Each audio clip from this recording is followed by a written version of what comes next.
It began with a countdown. Not the kind people celebrated on New Year's Eve, with fireworks and laughter, but a silent, glowing number on every screen across the world. 00:23:59:59. 24 hours left. No one could turn it off. Phones, televisions, billboards, even broken devices suddenly flickered to life, all showing the same timer. At first, people thought it was a hack, a global prank, maybe even a marketing stunt. But then the satellites stopped responding. Then the oceans started rising. And then the sky began to change. Ion stood on the rooftop of his house, staring at the countdown projected in the clouds like some invisible force had written it across the sky. 24 hours, he whispered. Behind him, his younger sister, Hira, clutched his arm. Is this real? Ion didn't answer immediately.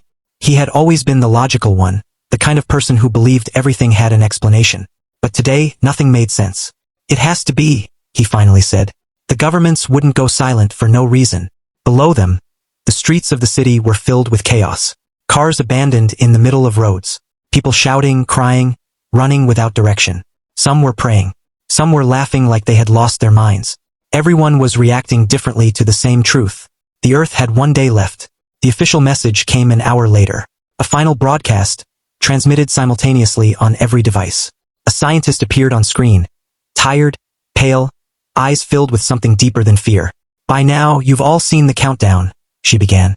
We have confirmed that an unknown cosmic event is approaching Earth. It is not a meteor. It is not something we can stop. Her voice trembled slightly. It will reach Earth in approximately 23 hours. There is no escape. No safe zone. No solution. Silence filled the world. We don't know why this is happening, but we know. This is the end. The screen went black. Hira started crying. Ion pulled her into a hug. Hey, don't cry.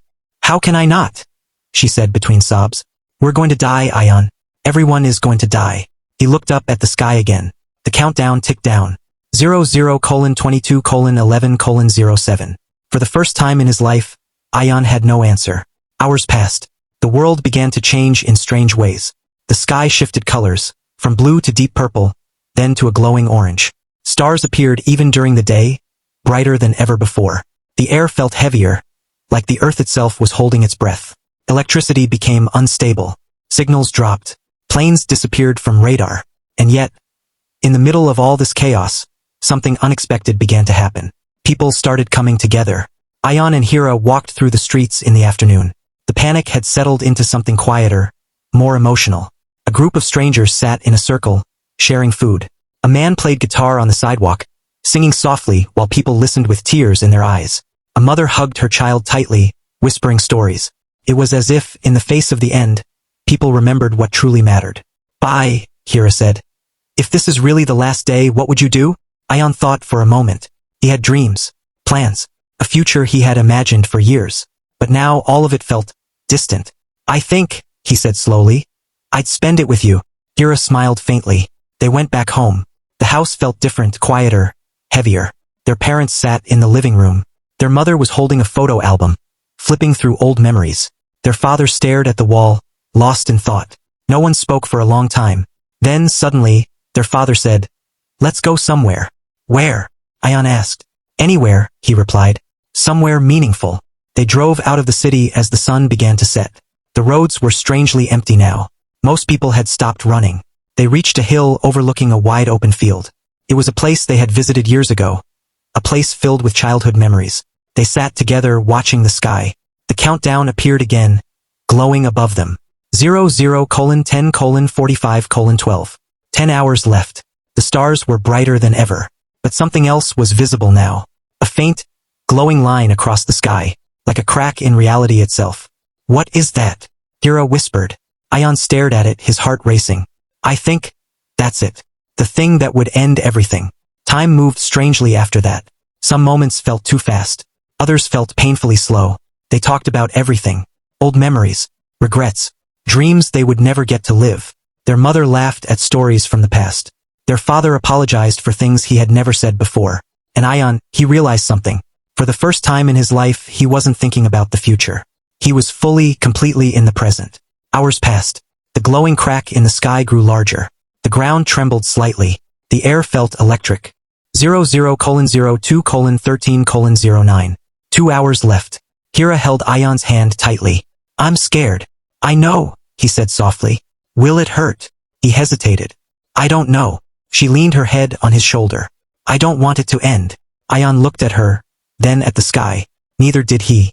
The final hour arrived. The sky was no longer normal. It looked like a swirling storm of light and darkness. The glowing crack had become a massive tear, stretching across the horizon. People all over the world watched in silence. No more chaos. No more panic. Just acceptance. 00:00:59:59. 1 minute left. Ayan closed his eyes for a moment. He thought about everything. His childhood. His dreams. All the things he wanted to do. All the things he never got the chance to say. Then he opened his eyes and smiled. Hey, he said to Hira. Yeah. If this is the end, at least we're together. She smiled through her tears. Yeah. 10 seconds. The sky roared. Light poured through the crack. The ground shook violently. 5 seconds. Ayan held his family close. 3 seconds. The world glowed brighter than ever before. 1 second. Everything went white. Silence. Ayan opened his eyes. He was still there. The hill. The sky. The air. Everything looked normal. The countdown was gone. The crack in the sky had disappeared. The sun was rising. What? Hira whispered. People around them looked confused. Some cried. Some laughed. No one understood what had just happened. Ayan looked at the horizon. For a moment he thought he saw something. A faint line in the sky, like a reminder. Later that day, scientists tried to explain it. Some said it was a cosmic anomaly. Some said it was an illusion. Some believed it was a test. But no one had a clear answer. Ayan sat quietly, watching the sunrise. Everything felt different now. Not because the world had ended, but because, for one day, everyone believed it would. And in that one day, people had changed. They had loved more, forgiven more, lived more. Hira sat beside him. Do you think it will happen again? Ayan looked at the sky. I don't know, he said. Then he smiled. But maybe we shouldn't wait for a countdown to live like it's our last day. The world didn't end in 2099, but something else did. Fear, hate, delay. And in its place, something new began. Because sometimes, you don't need the end of the world to understand how precious it is.